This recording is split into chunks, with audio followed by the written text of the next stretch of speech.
this is Stormtrooper 1. In case you were just way too busy to listen to our last show, this is what you missed. After Rebels, and then reading some of the comics that have come out, you don't really need to know what Obi-Wan was doing on Tatooine anymore. It was jerking it with sand. That's all we need to know. That was his training. Yeah. He needed to harden his force. He must unlearn what he has learned. But you're right. I mean, after Rebels, you begin to realize that his main focus, the training was there. Was learning how to touch himself without touching himself. The training was there. Obi-Wan would be very upset. But his main focus was Luke. Guests will constantly be engaging with storyline as they stay at the hotel that will touch every single minute of your day. Dude, how exciting is that? They are basically asking me to LARP in real life Star Wars. I hate that stuff. I don't like LARPing, but see, you know I what? love it. Oh, I hate it. But you know what? For Star Wars, I'll do it. And I'm gonna see how far they'll go. You're gonna be like going, can I have some death sticks? Yeah. Or I'm gonna complain about something. I'm like, there's Minoc in my closet. And if they don't try to go find it, then guess what? I'm gonna get upset. I'm gonna complain. I'm gonna want my money back. So you think there'll be slave Leias walking around? Oh, dude, Twi'lek dancers. Yeah. Give me some Twi'leks. If I go into a bar and I don't see some hot Star Wars chick. That's the thing. If you go into the bar in this hotel, hot Star Wars chicks. Yeah, there's got to be there. There's got to be. And Leia's got to be there. Slave Leia. I don't care. I don't care. You want me to role play? I want to role play with Leia. Give me Slave Leia. She'll soon appreciate me. I will make her appreciate me. I will make her appreciate me. Warning from the Bacta tank contains adult language and discussions. If you're easily offended, do not continue. We would be honored if you would join us. How are you feeling? Your latest workups on your condition indicate that all damage has been reversed. Recovery is total. I believe you have been quite fortunate. No further thanks are necessary, Commander, but you are most welcome. It is my function and pleasure as a medical droid to help and heal human beings.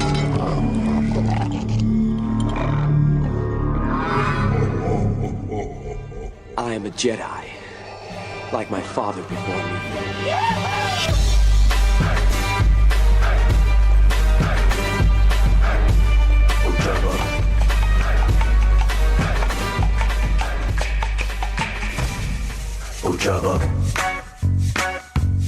All right, hello everybody. Welcome to Star Wars from the Bacta Tank. I am Michael Flores, your host, and I am in studio with David Sabal. Hello, how's it going? And we have a special guest with us, Greg. Hey, I'm back for today. Greg, you want that Twi'lek dancer on you? I hate you so much right now. Let us work a bit. Don't say no. Hold on. All right, Greg's enjoying it. That's how we initiate people into the show. We get those Twi'lek dancers to twerk a bit up and down. You gotta let those tentacles touch you. Yeah. Is that a wet spot in your pants, Greg? All right, so we have some things that we would like to get into. I know I'm super excited about a few things. Specifically, David, there is finally a little bit of news that is surfacing on the virtual reality experience that, of course, will be Star Wars themed. This is something we talked about, I want to say, about a year ago when they released all these new ideas and plans that they're going to be doing that involve Star Wars. And we have heard nothing since. I think the original article that was released to the public was Star Wars virtual reality movie to feature Darth Vader. And you and I were pretty excited, but at the same time, I think the listeners know that I am not keen on virtual reality because I don't want to wear goggles. You don't want anything on your face. I don't want things touching me. If you can make virtual reality to where I don't have to wear anything, then I might be on board. However, the more I hear about this, specifically with this new article, I may be willing to put on some goggles or some helmets and look foolish. Because it seems like things are shaping up in terms of the virtual reality project that Lucasfilm is spearheading. According to this article, Star Wars lovers now have something else to get excited about this holiday season. In addition to The Last Jedi, the second installment in the final trilogy stated to release December of this year. Now, first off, I think, is that a typo? Final installment in the final trilogy? Now, that has not been confirmed, That right? hasn't been confirmed yet. Yeah, I know those rumors saying that this might be the last Skywalker trilogy, but that's some shoddy writing there, Fox News. Why am I even getting articles from Fox News, David? What is going on? What type of world is this? What kind of world is this? Yeah, exactly, I didn't know they Greg. cover Star Wars. Interesting. All right. So Disney will also be launching its hyper-realistic virtual reality experience near both of its parks, Downtown Disney in Anaheim and Disney Springs in Florida. The experience, titled Star Wars Secrets of the Empire, is a joint venture with Lucasfilm, ILM-X Lab, The Void, a company who is pioneering whole-body, full immersive VR experience. All right. I hear that. I hear the hesitation. David, whole body. Yeah. Are we gonna be wearing? Have you seen those things? Yeah, they basically. I think it's like you, It's like the stand on a treadmill. Oculus Rift. Yeah. Almost like where you have like the goggles, and then you have You have the controllers on the hands. the controllers and everything, and like you're in a room like where you're like in a set room where you can walk around a certain area, I think. Yeah. And then you see everything, and like I think Ryan Denton did something where it was like the John Wick experience. Oh yeah. At Comic-Con. So I think if it's like that where you can freely move, then I mean, I don't know, man. I'm just, I'd rather, honestly, David and Greg, I'd rather ghost in a shell this bitch. Like, give me an implant in the back of my head. Put a socket in the back of my head and plug me in, because at least nothing's touching me. I'd rather have an implant than wearing a full bodysuit. Just tap into my brain. Does that make sense? I'd rather have something attached to my cerebral cortex. Yeah. Rather than wear something. That's usually the next step, but unfortunately, Mike, that's not where we're at right now. We have the goggles. All right. Well, as long as the technology is innovative, I can possibly get on board. Now, the question I have about this is whether or not this is going to be that new thing, that thing I've been looking for since the buyout of Lucasfilm. Something that, whether or not you agree with George Lucas's installments of Star Wars is besides the point. One thing that George Lucas has always done with Star Wars is he's always pushed the technology forward, whether it be in the way of sound or visual effects. He always did something different. He didn't sit down, write a movie, and think, can we do this? I'm not sure. I think I might have written something way too epic, and the technology isn't there. No. What did George Lucas do? He wrote whatever he wanted and then produced and created the technology to accommodate the shots that he wanted to get. Yeah, and it may not have been perfect, but his sound is groundbreaking. He revolutionized sound. The reason why we even have the sound systems and the quality we have today is solely because of George Lucas pushing the industry forward and not just creating it and dropping it. He told people, the theaters, the exhibitors, hey, if you don't buy into this new technology, guess what you won't have? You will not have the rights to screen my movie. And he did the same thing with digital projection. He said, hey, this is going to be a movie featured in new high-def digital. It's never been done before. Guess what? Every single theater is going to have to get on board this new technology, or you're not going to screen my movie. He pushed the cinematic experience forward. And that is honestly the one biggest complaint that I see a lot about Force Awakens and Rogue One. Forget the fact that I liked both those movies. But one thing that can be said is it does not have anything new in terms of pushing forward technology. I know some people, Greg in particular, might say, well, they did do the Tarkin maneuver, but that wasn't new technology. That was something that was already there, being able to bring the facial reconstruction digitally. Well, from what I've been reading, and I think this is all going to be included with it's going to somehow be included within the resort feature that they're having, just at Disney World. But with what I've seen where at like Shanghai Disney with all their new rides there, how they're integrating, kind of trying out new technology there, new things there. I think it's going to be able for them to bring that to Disneyland and Disney World with the Star Wars experience. Right. But I Do you think it's be a schlocky gimmick, or do you think it's going to be something really riveting and innovative, groundbreaking? That's what I'm worried about, Greg, is like, is it going to be is it going to be schlocky like Star Tours? Because let's be honest, Star Tours is fun, but it's schlocky. It was even kind of schlocky when it came out. I don't think it's going to be schlocky when it comes out.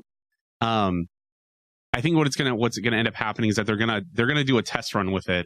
They're going to bring people in and test it and see what their reactions are to try and get it right, because they know it's going to be a big attraction, because they want people to visit the parks. They want people to not go away from the park itself and to Disneyland. Yeah.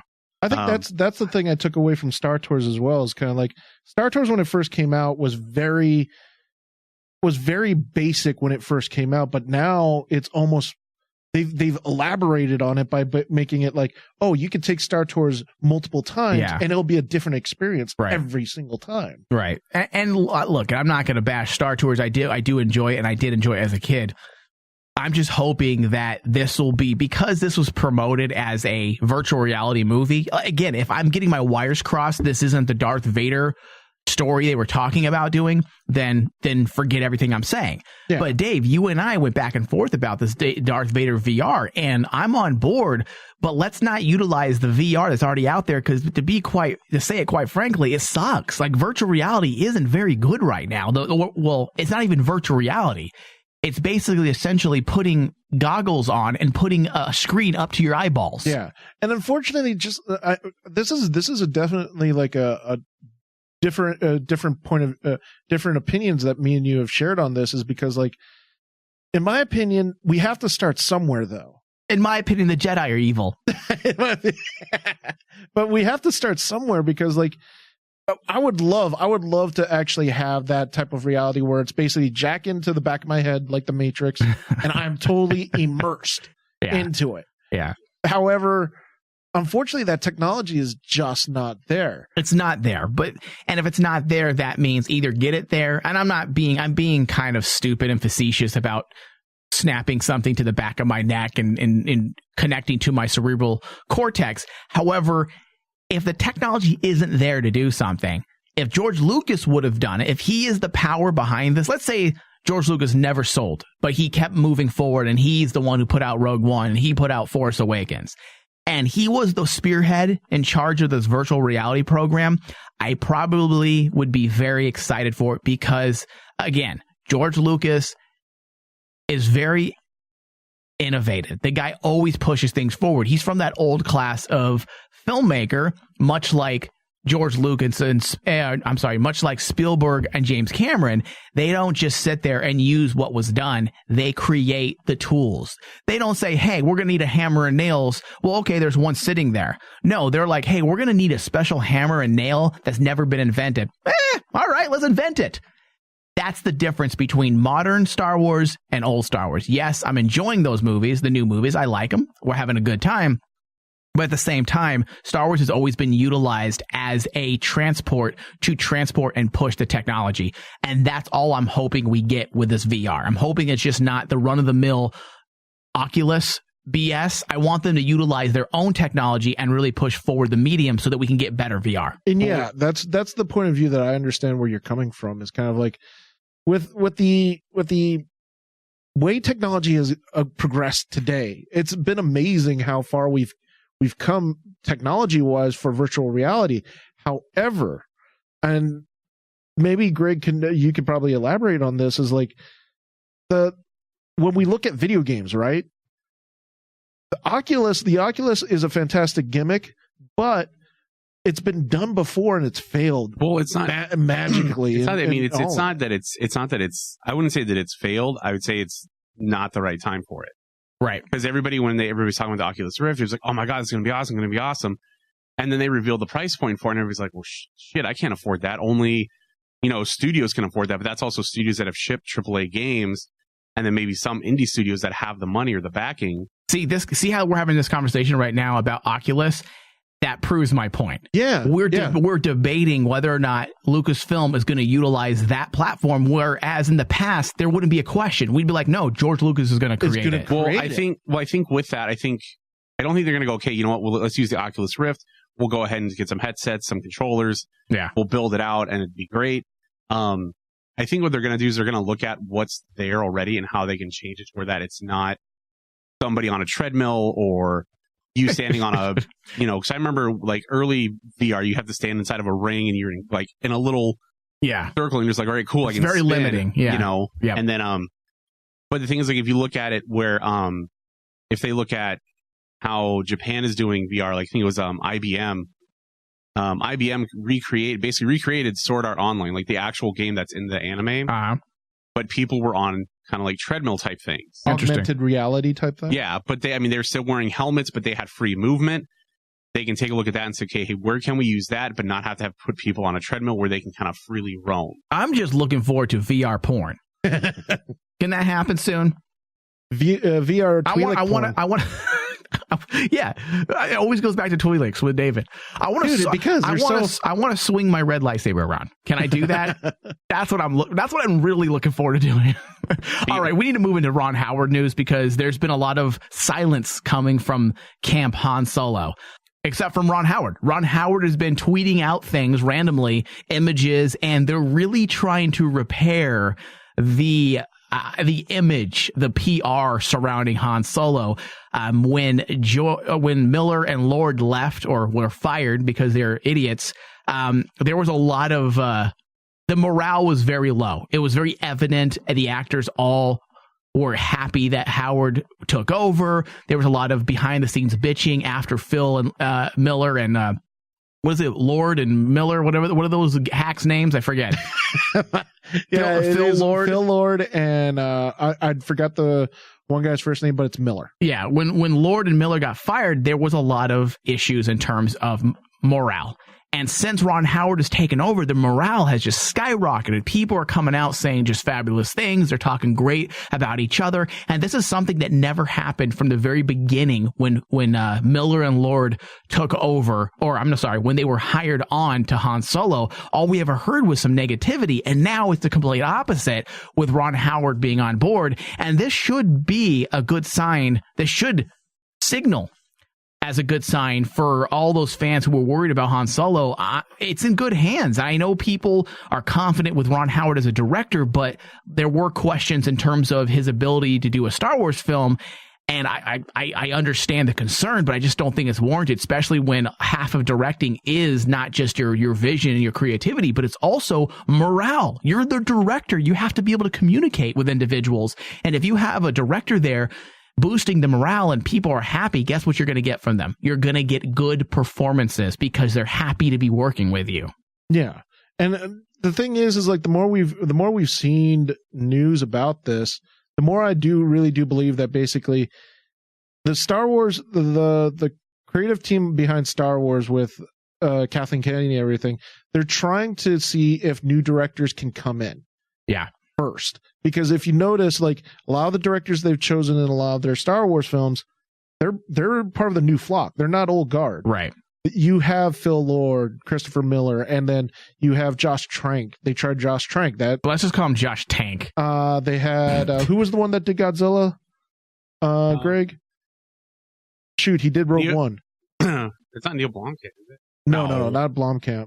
It was the director who did Godzilla. They gave him a shot. He did very well in Rogue One. But you're talking about Gareth Edwards. There we go. Thank you. And now with episode 9, it's Colin Trevorrow. Yeah, Colin Trevorrow's up there, and he's one of the new guard.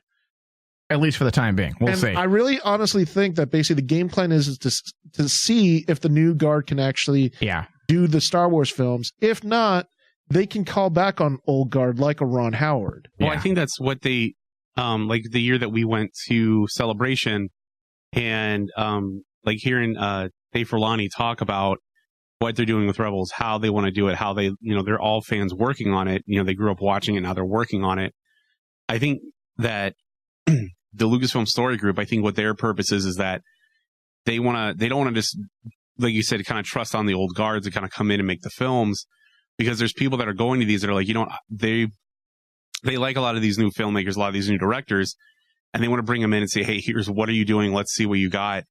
And they're like, But the thing is that you have to do this the right way. This isn't you coming in and pulling, it's not going to be Star Wars, episode 8, 21 Jump Street. Right. Exactly. Exactly. You're not coming in and you're not going to have a bunch of dick and fart jokes. See, I like that Greg's on the exact same page as us, Dave. I was kind of wondering what his viewpoint was on that, and it's exactly what you and I have been talking about. That these directors, they're not signing on for their own movie. If you're signing on to Star Wars, you're signing on to a bigger picture, a bigger storyline that's not just your own, and you have to listen to the upper heads. You're, in this day and age in Star Wars, Greg, this is what David and I talked about, you're less like a film director and more like a television director. You're coming in to direct a story that's already pretty much set in place. You can use your creativity, you can deal with the cast, but when it comes down to it, the Lucasfilm Story Group, Kathleen Kennedy are going to have the final say because they know the bigger story of the overarching storylines. And it's not like they're coming in for their own film, or they're not coming in to do some remake of some 80s,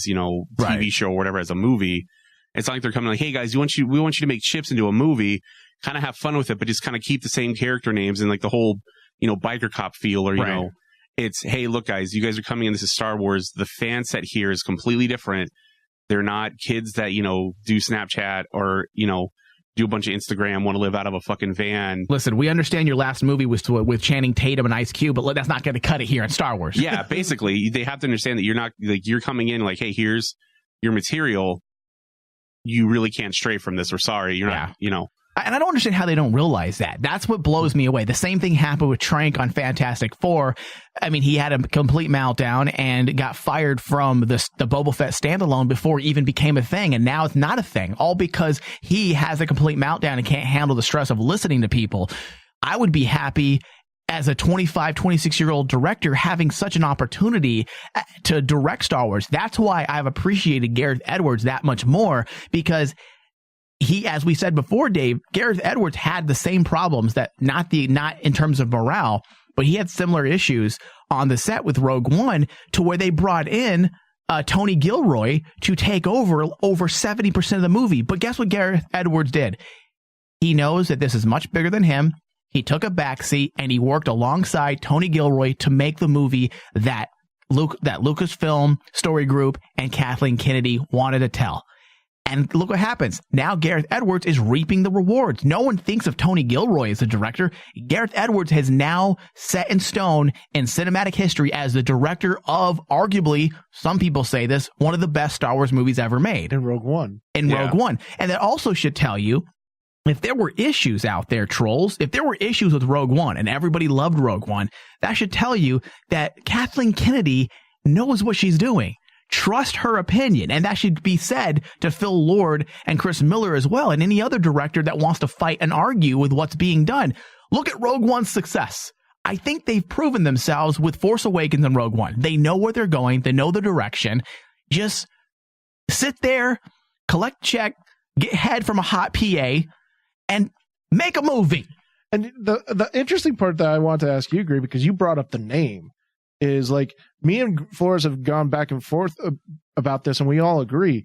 We're still wondering, why isn't Dave Filoni doing something? Well, I think that's because he's got his hands full deep in Rebels. The animation studio. He's all up in Ahsoka. Yep. But wouldn't you like to actually see Filoni take control of a movie? I think if he wasn't doing Rebels, yes, but he's doing Rebels, and that's what I don't want. I don't want it to be where, like, hey, okay, so Dave Filoni's doing Rebels, he's doing great, he's great.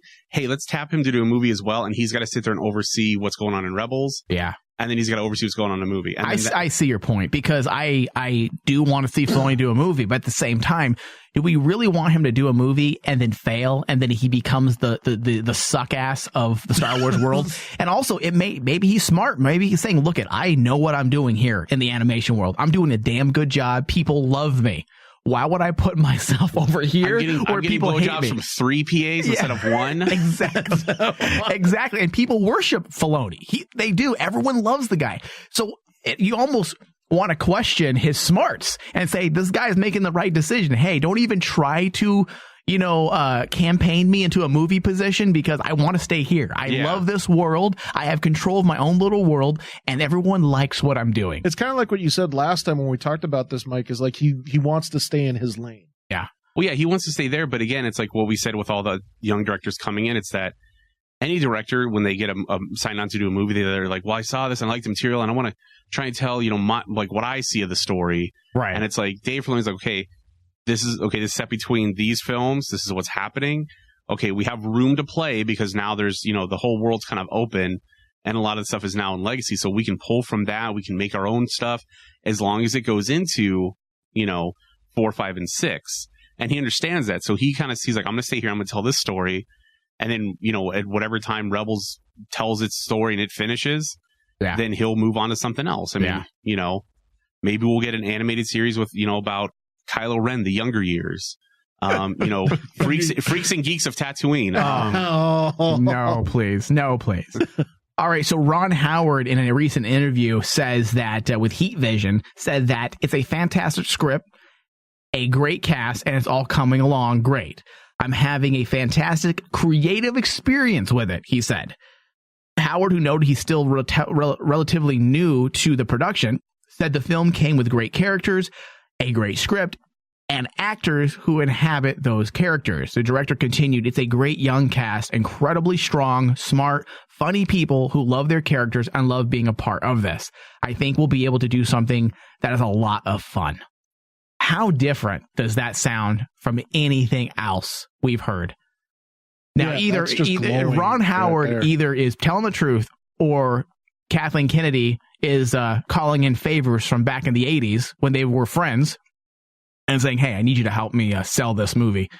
I need you to blow this movie, please. We need better PR. But either way, it goes to show you that if you're a director willing to get in the game and play the part, that also, whether it's manipulative or it's transparent, it doesn't matter. The point is that he's on board, which means if the director's on board and he's playing the game, what does that mean? That means we're going to get a good movie because he's on board. We're not going to have these dumb conflicts where people are trying to see who can piss farther, So I'm excited. We're not going to get a Super Mario Brothers movie where everybody's drinking on set.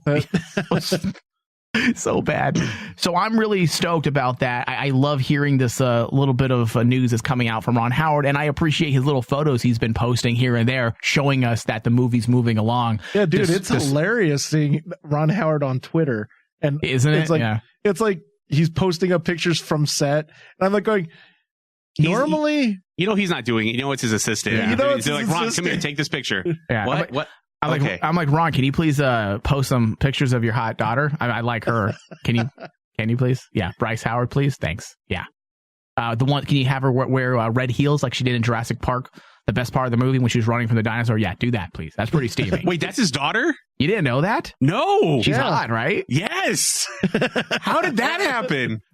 Oh, that's messed up, dude. Good genes. Fucking Opie. I mean, come on. Yeah. Okay, listen, though. But when you're Opie, you become infused with millions of dollars. Now, if he didn't have millions of dollars, it would no longer be a part of his DNA, and he then would spew out an ugly hag. Millions of dollars change everything. It's proven in science that when you have at least $1 million in your bank account, you can genetically alter your entire makeup of the body. I was gonna say gene modification is a real nice thing. Plus, dude, it's the redhead genes. It's the redhead genes. You should know that. Yeah. All right. So Gwendolyn Christie and Rian Johnson came up with a Captain Phasma backstory. I know this is gonna probably curry some favor with a lot of people who are Captain Phasma fans who didn't really get the Captain Phasma they were anticipating. They were hoping for. Now, apparently, the reason for the lack of story in Force Awakens was she was originally not supposed to be in this movie. And this is news to me. I never even heard of this until reading this article, that originally Captain Phasma was the original design of Kylo Ren. It was rejected, and because they liked the design so much, they decided to build another character that can utilize that design. And unfortunately, I think in retrospect, it was ultimately a poor decision because you had this enthusiasm and expectations built on this Captain Phasma, and then you didn't deliver any type of real substance to her story or her character, that it ended up falling a bit flat for some people. Now, I don't think it ruined the movie because that the marketing did that, not the movie. They marketed Captain Phasma. Oh, yeah. That was the problem. If Yeah. they didn't market Captain Phasma, then I don't think there would have been those expectations, because I don't think as a movie it matters. I don't think you need to know anything about her because she's a stock character. She isn't there to, propel the narrative. However, Rian Johnson, apparently, according to Gwendolyn Christie in a recent interview, says that Rian Johnson has been very open to her suggestions and script notes on her character for Last Jedi, and it's made her very happy. And they came up with a backstory that apparently, I don't know if we're going to see it. That news is a bit vague whether or not we're going to see that backstory, but because there's a backstory now built on her character, that there seems to be a lot of speculation that there'll be more substance to her character. And David, you and I both know as writers that even when you create a backstory, even if it's not going to be seen per se in something, either in, a narrative form in a book or in a movie, the fact that you have a story there, a real history, it allows the writer to develop that person better on the pages that you see her, even if you don't go into the past, but the person becomes more real because you're writing based on someone you know now. Oh yeah. And so if that's the case, I think we're in for a treat with Captain Phasma this next go around. What do you think? Oh, absolutely. Because like even in acting and directing and stuff like that, as a director, one of the really great tricks of as a director you can do is come up with a backstory of your character. Tell the actor this is what your backstory is. This is what your character believes in. Yeah. And I think that that's actually a really good idea, especially, I love Force Awakens, but the only thing I took away from it that was a slight negative was the fact that Captain Phasma was marketed to us as like this really badass character that was going to come in and be a menace. Right. But she gets dumped into a garbage chute at the very end. Yeah. And that's the throwaway. That's where we explain, she's what do we do with her? Throw her in the garbage disposal. Yeah. And it's like, really? Yeah, well, you know but what? Who let her out? Did she radio R2? Maybe Chopper? Yeah. She wasn't just standing there, she was bracing it with something, like Leia told them. So, I don't know. I feel that it's good, but at the same time, I don't mind having a little more substance so she becomes less stock. But at the same time, I don't think we need a huge, elaborate story on her because I don't think she needs to be the focus. We already have... see it in the performance. Exactly. And we already have so many other characters to worry about. We have Kylo Ren, we have Rey, we have Finn, we have the new Vietnamese characters, we have... what's the other guy? Poe Dameron. We have Luke Skywalker, we have Princess Leia. Now, all those names that I just spewed out, Dave and Greg, that's the cast for Last Jedi. That is officially the biggest cast a Star Wars movie has ever had. When you look at the original series, there's always the focus. There's Luke, Han Solo, and Leia. That was all we had. And we had Darth Vader. And in the prequels, we have Obi-Wan, Qui-Gon, Anakin. That's the focus. In Attack of the Clones, we had a little bit more people. We had Yoda, we had Mace Windu, and we had, of course, the introduction of the Clone Army. But the focus of the story was still Obi-Wan and Anakin and Padme. Revenge of the Sith, Obi-Wan, Anakin, Palpatine, and Grievous. This movie has Finn, Poe Dameron, Rey, Luke, Princess Leia. Those are the people you have to focus on because you already built them up. Yeah. And Kylo Ren. Now introduce the bad guys. Now we have Snoke. Now we have the two Vietnamese characters who are also supposed to play important roles. Now throw in Hux.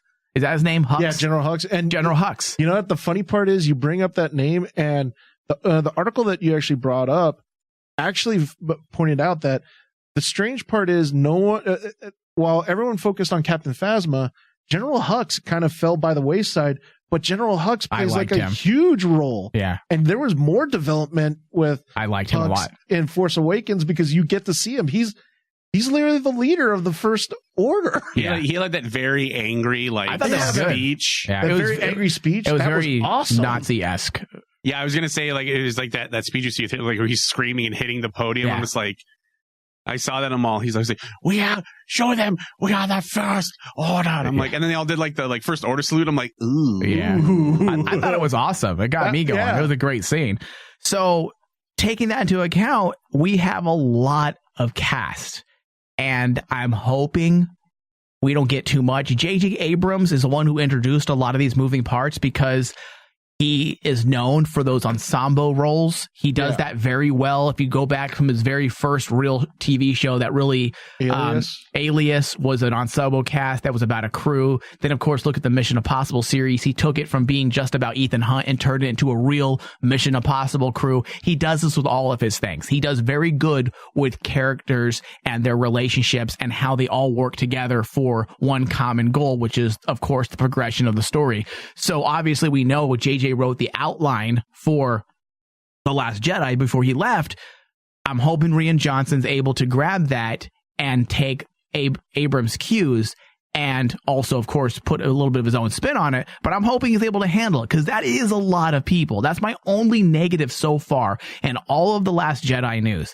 That is the only bit that I'm a little worried about, is having those many people, that many people in the story that we have to deal with at some point. We also have Maz.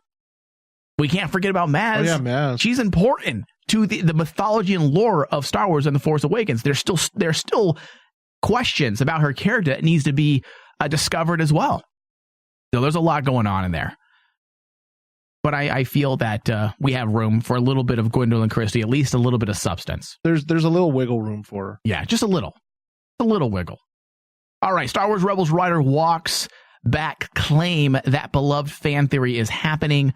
I love this. Apparently, there was a movement on Star Wars that I missed, that there is a character in Return of the Jedi that is starting to resemble, or I should say it's the other way around, Rex. Yep. As he progresses through Star Wars canon, starting Clone Wars, moving into Star Wars Rebels, he's starting to resemble a character that fought alongside Han Solo and Princess Leia during the Battle of Endor. Yep. And at first, when I first heard about this, I kind of scoffed and laughed. Oh my God, fans will grab at everything.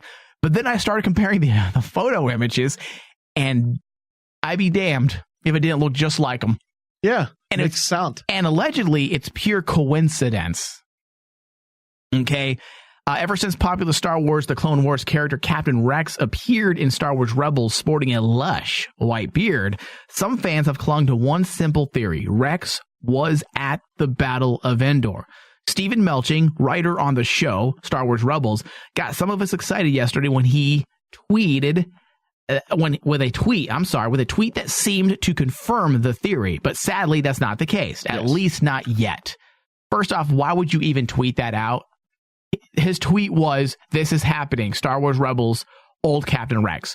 I think it is happening, but he got in trouble. Yeah, he probably got Kathleen Kennedy basically said, "Why did you post this?" Yeah, Kathleen Kennedy probably threatened his 401k plan and his insurance. Like, listen here, you do something like this again, you're out. You're out. You're going to be in the same alley sucking dick with Phil Miller, and Chris Lord and Jar Jar, the three people we hate. But honestly, dude, I think it's actually... Test me again, Stephen Melching. But the thing you will be on your knees. The thing that's actually really cool about this fan theory is the fact that it's gained so much traction, and it's going to happen. Someone actually pointed out, this makes sense because if Captain Rex, if he's part of the Rebel Alliance, it makes sense for him to change his name because he wants to protect himself. Right. So changing it to Nick Sand, okay, that's fine. I mean, we don't know what's going to happen in Rebels. We don't know what's going to happen to all these characters. Now, Dave, allegedly there was a story already for Nick Sant, this character from End Battle of Endor. However, we already know that Disney squashed the old canon, and they can easily rework this to be Rex. And honestly, Dave, I think it would be okay. I feel like it's pretty natural and seamless, and it would be a great little cool way to tie in a character from Clone Wars all the way into the Battle of Endor. That's amazing. I think that's a cool little nugget for fans like us. And he's become a fan favorite character from Clone Wars. Yeah.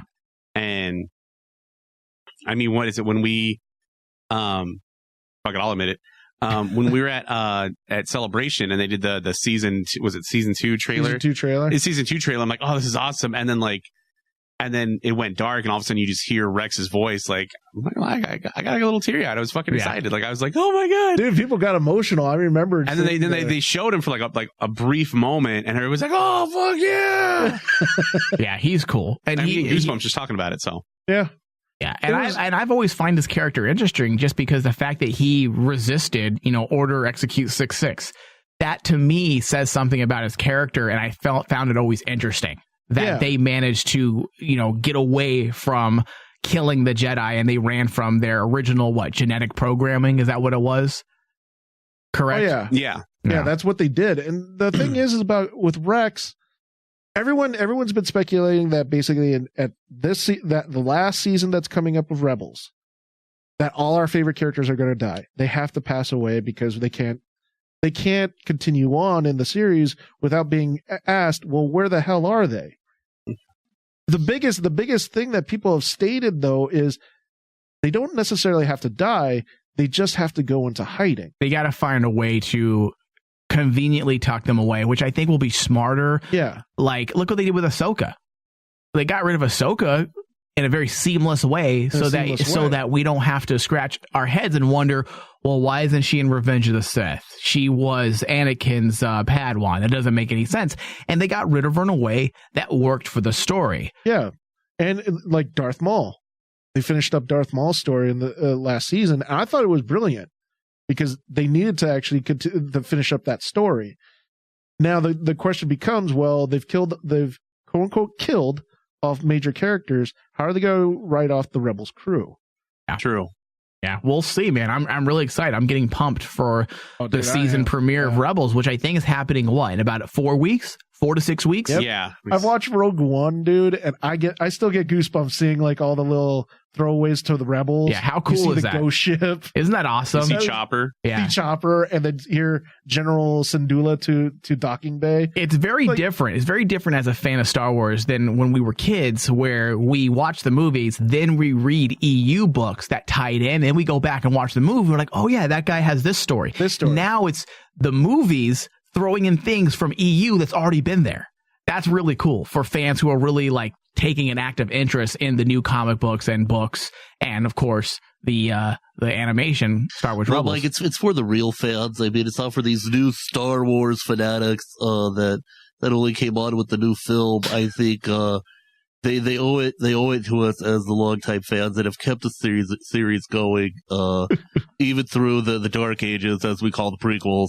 All right, so moving into another controversial topic, and when it comes to Star Wars fans, Dave, and I've said my piece on this before, I think off the air. I don't know if I've actually mentioned this on the show, but it is the fact that the new Darth Vader comic that I want to say premiered back in May, about 3 or 4 months ago, they decided to change something that was done in Revenge of the Sith. And it's something that a lot of people dislike. And I can understand why if you didn't understand the reasoning behind it. The Darth Vader comic fixes one big Star Wars prequel problem. And this is what the article says, taken from movieweb.com.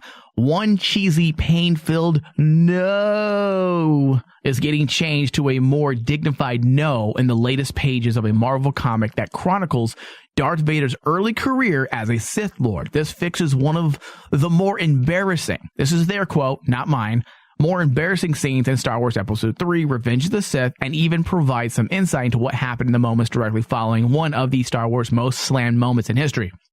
Now, around the room really fast. Let's start with Greg. Were you really bothered by him saying no? No, because it showed emotion that his love of his life was dead. And now he really has something that is holding him back from being Darth Vader. Right. David. Same thing. I mean, just to add on to that, not only is the love of his life gone, but he's the one that caused it. Because you got to remember, the Emperor was the one smiling behind him going, apparently she died. You must have killed her. And he's smiling behind him. And I'm like going, it's the most evil moment of the Emperor because he's just feeding Darth Vader's like in your anger, you killed her. Yeah, in your anger, you must have. In your anger, you must have killed her. And I'm like going, just And like you aborted those bastards you didn't want anyways.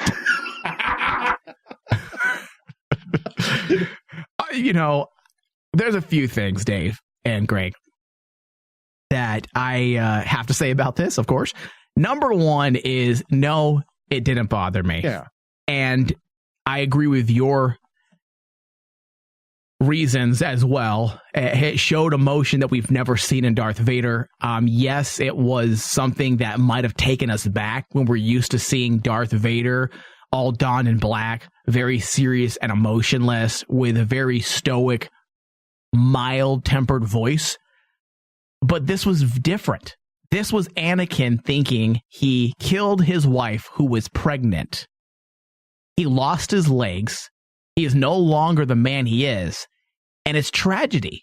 His that was George was stolen randomly. Oh, he wanted Obi-Wan to give it to his son when he was old enough. That's why Obi-Wan took it. That's why he's half the man he used to be. Half the man. So that, taking all that into account, the tragedy behind it. Now, there's also a source of inspiration that George Lucas utilized, and a lot of people may know this, and some people may not. And some people may say just because that was a source of inspiration doesn't mean it justifies the stupidity of it. And I disagree. First off, I don't think it's stupid.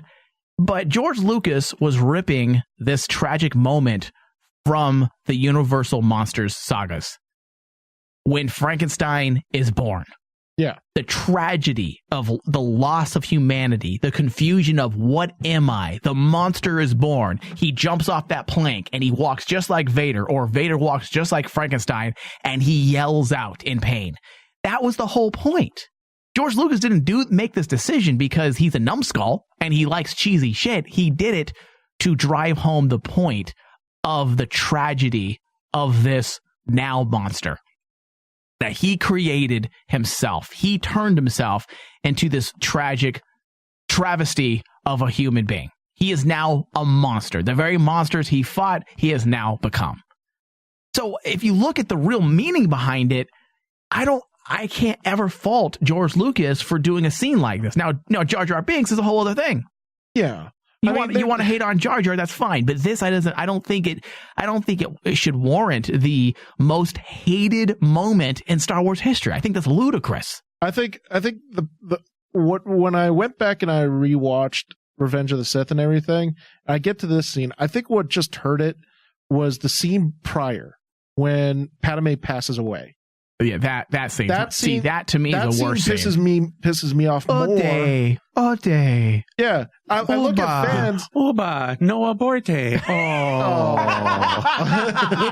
I looked at my girlfriend when we were watching, and I'm like going, which scene pisses you off more, Darth Vader or she's lost the will to live? Yeah. And my girlfriend it's the more or less the lost the will live is the one that should be really, really bad. Yeah, well, I don't know. I mean, when you birth two kids that are powerful in the Force, I mean, you kind of really give up everything to them. So, see, wouldn't that have made more sense though? Even though you're joking, Greg, like the power of these two are so great. It was so great that it sapped her of her energy. That would make more sense if it came from a spiritual, magical place rather than she just kind of like. Oh, but I just birthed two kids. Bug it. Yeah. Yeah. Well, no, but if you look, here, look at it this way. Now that we're kind of on that point, if you look at the mindset that both Luke and Leia have individually, you can say that each of them got a bit of Padme in them as far as like their personality. Like one of them got like their sense of duty and caring, and the other one got, their drive to do whatever is needed to protect them. So, I mean, in a way, they could have easily redone that. Like she passed on like her. Yeah. Like her tie to the Force to them, along with, what Anakin gave them. And see, that's which cool is nothing but idea. bridled anger. So, yeah. And that's a cool idea. In retrospect, a lot of us can probably come up with better ideas than the tail ending of Revenge of the Sith, just because the fact that we've always said Revenge of the Sith is a great movie. I think it's one of the best Star Wars movies. However, towards the very last 5 minutes, it felt like George Lucas was trying to wrap up all the loose ends. Yeah. And then you get to the Darth Vader scene, and honestly, that's not that bad. It isn't. I mean, I thought it was not compared to more training you need. Yeah, And that then you have that scene also in between. But I mean, in all honesty, that the Darth Vader scene when he climbs off of the platform like Frankenstein and things start getting crushed in his aura. It's that's such just a great, like chilling. To me, that's a great moment. And the Emperor's behind him smiling, going, "Yeah, thank you. Yes, feed me with your anger." Yeah. show them that caramel M&Ms aren't unnatural. Do it. All right. Well, that concludes today's discussion on Star Wars. I want to thank everybody for listening. And also, if you like our broadcast and you're a fan of us and you want to help us, be sure to go to patreon.com/RainmanDigital and pledge. Now, when you pledge $5 or more a month, you now get more Star Wars from the Back to Tank discussions. The first 5 discussions we've done for Patreon was on the Star Wars, the Screaming Citadel comic book series, ultimate cool crossover. We delved into that, discussed it, broke down the could be's, the did happens, the potentials for the mythology and the new lore we got. So go over to patreon.com/RainmanDigital and check that out. And thank you. Hello, this is Stormtrooper 1, and if you've missed any portion of the show, you can always head over to FromTheBacktToTank.com and listen to the show at your leisure. We're also on Stitcher, Smart Radio, Stitcher.com, search Bacta, and add us to your favorites. Thank you, and listen responsibly. And may the Force be with you. And long live. Thank you for listening to From the Back to Tank. And From the Back to Tank is executive produced by Michael Flores and Dustin Lucas.